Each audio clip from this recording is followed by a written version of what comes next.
Okay, so the first thing we're gonna do is introduce ourselves, wash our hands just like anyone else. My name is Joey, I'll be your nurse today. Check your ID band. Looks like you're Jane Smith, date of birth 10/15/1950. Okay. So Mrs. Smith, what we're gonna do, you wanna educate the patient what you're gonna do. I'm going to insert an NG tube. This is a tube that goes in through your nose, down through the back of your mouth, and into the stomach, okay? This tube can be used for both giving you feeding or sucking things out of your stomach, okay? In your case, the doctor's ordered to give you tube feeds. So we're going to feed you through this tube, okay? I'm going to do it in 2 steps. The first step, I'm going to just go through the back of the nose, maybe 3 to 4 inches. I just want it past that little bone in the back of the nose.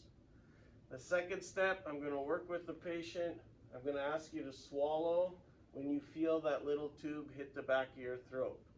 So this is the way I do things, opposed to having the patient drink a glass of water like in the video.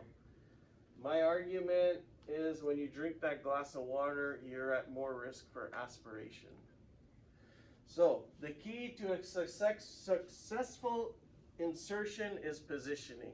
First thing you want to do is make sure they're as high in the bed as possible, and then head all the way up 90 degrees. As a matter of fact, I prefer higher than 90 degrees. I'll show you how.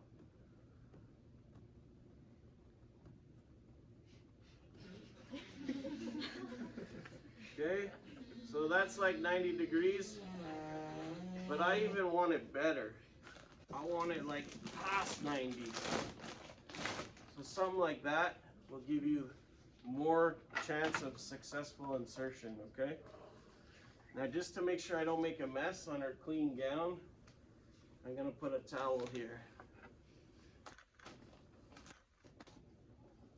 I'm gonna get some gloves on.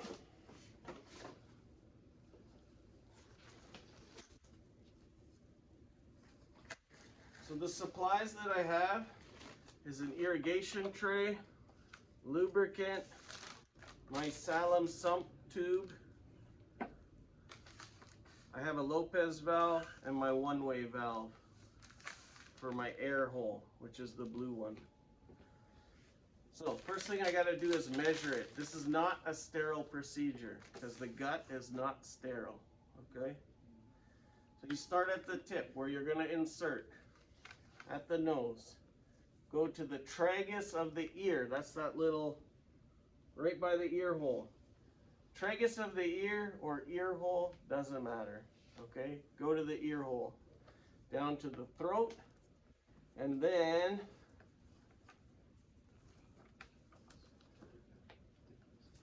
you're gonna go down past the xiphoid process. Can someone help me on that side? There we go. So then to the throat, down to the xiphoid process, about right here, and then give it another inch.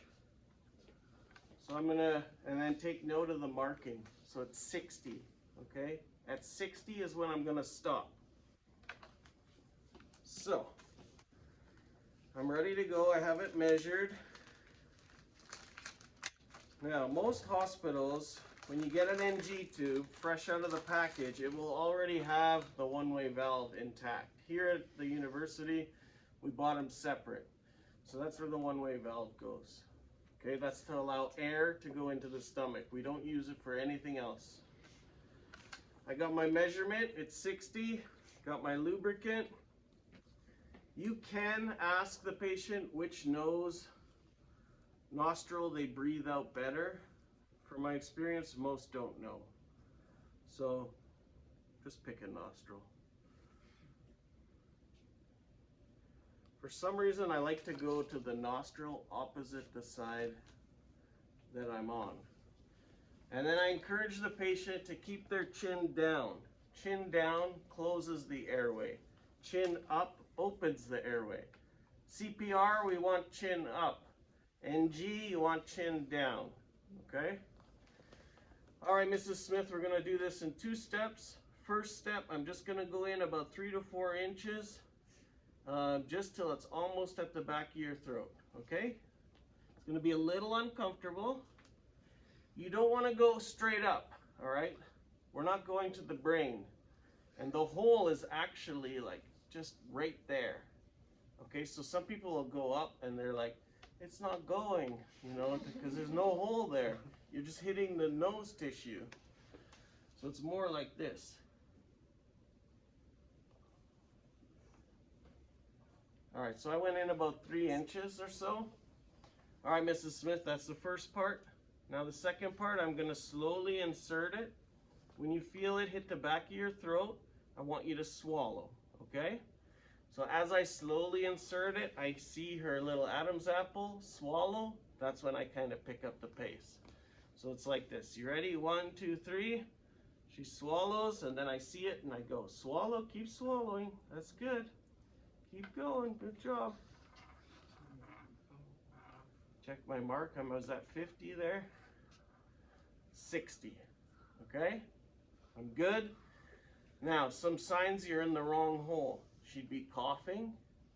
If that happens, I would pull back and try again. If I keep getting coughing, I would abort and have someone else try. The other thing is resistance. If you ever feel resistance, you stop, pull back, try again. If it keeps happening, abort. Okay? I didn't feel, these mannequins are rubber. You're going to feel resistance, especially some of these older ones. So for today, if you feel resistance, you will go. But in a real patient, of course, you would stop and abort, or pull back, try, and then abort. Now, I have to tape the tube, okay? So in the hospital, we have these little Band-Aids. They're called butterfly Band-Aids. But here we can just kind of make one. But they look something like this. See? Like a little butterfly. It's going to go on the nose. Make it smaller.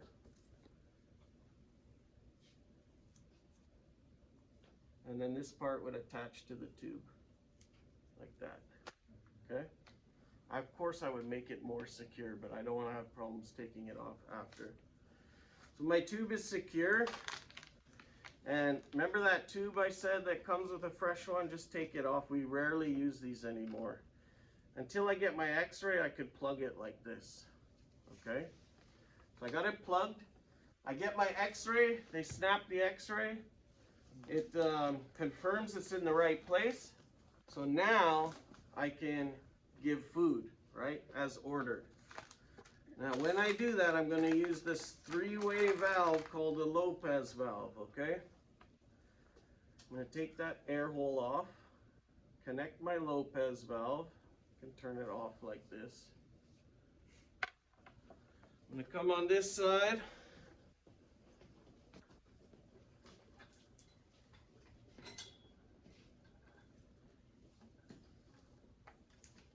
So that's a kangaroo pump. This is the pump we use to feed people. This is a bag. We have, this one has a 2 bag. This one is for the feeding. No, this is the water flush, and then this tube is for the feeding. I would prime my bag, program my pump, connect my pump, and then turn it on, and I would make sure this Lopez valve is turned off to that 3-way valve, and then my feeding is going this way. Okay? Now, let's say it's the beginning of my shift, patient's getting their feeding, everything's fine, but I want to check placement. So with the Lopez valve, I can take this top part off, get my syringe, connect it here, turn it off to the feeding. So I'm going to flip this off to the feeding. I'm going to aspirate a little gastric contents. I'm going to visualize it, okay? It doesn't look like sputum. There's some bile in there. It looks like gastric contents. And I'm going to give it back to the patient. That's the most common way to check placement. However, the most accurate way is to pull off the gastric juices, get a little pH tester strip and check my pH, confirm it's acidic because the bowel is acidic, and then give it back. Okay? Close it. And then if I wanted to, I could also give them a flush. So a little bit of water, off, flush. Okay?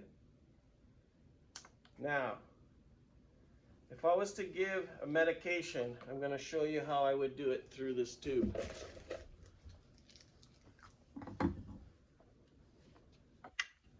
This is a pill crusher. Put the tablet in here. You just crush it like that.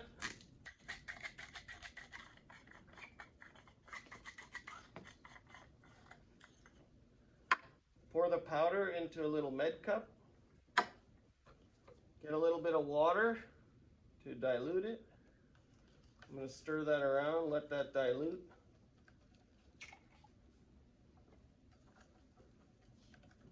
I'm going to suck up my medicine. So before I even give it, now let's say my scenario is I got to give them my meds. I'm going to come here, check placement. Yep, looks like gastric juices. Give it back to the patient. I'm going to get my medicine.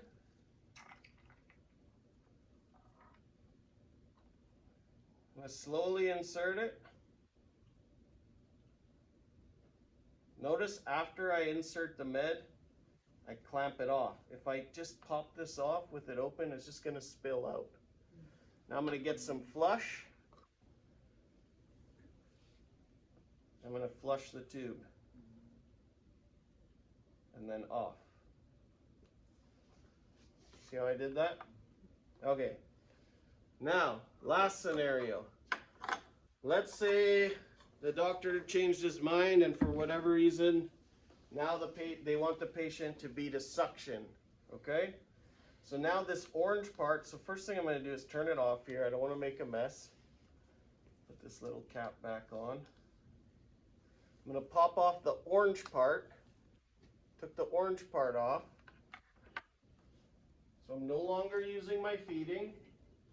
We're going to connect it to suction. Just like we used for the oral suction, it's going to go here instead. I'm going to turn this on. My compressor will be on. Hospitals don't have compressors, but you just go to the wall.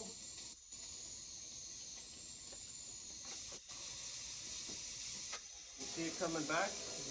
Yeah. Did some come back? Yeah. So now I've connected it to suction. Usually in the hospital, they'll order low intermittent suction. Our devices here only have continuous suction. Okay? All right, last demonstration. Let's say now it's time to remove the NG tube. So in this case, I go off, get rid of this.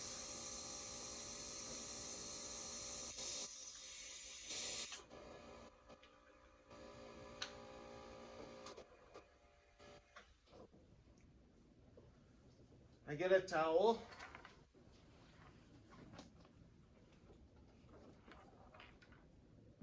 Take my tape off. I might put her back a little. Usually when you pull this off, they come back with a little bit of, gastric juices and stuff. That's why I have the towel. On the count of 3, I'm going to pull the tube, okay? 1, 2, 3, you pull it. And just kind of let it all into that towel. That's it. If you feel resistance when you're pulling it, you stop. Call the doctor.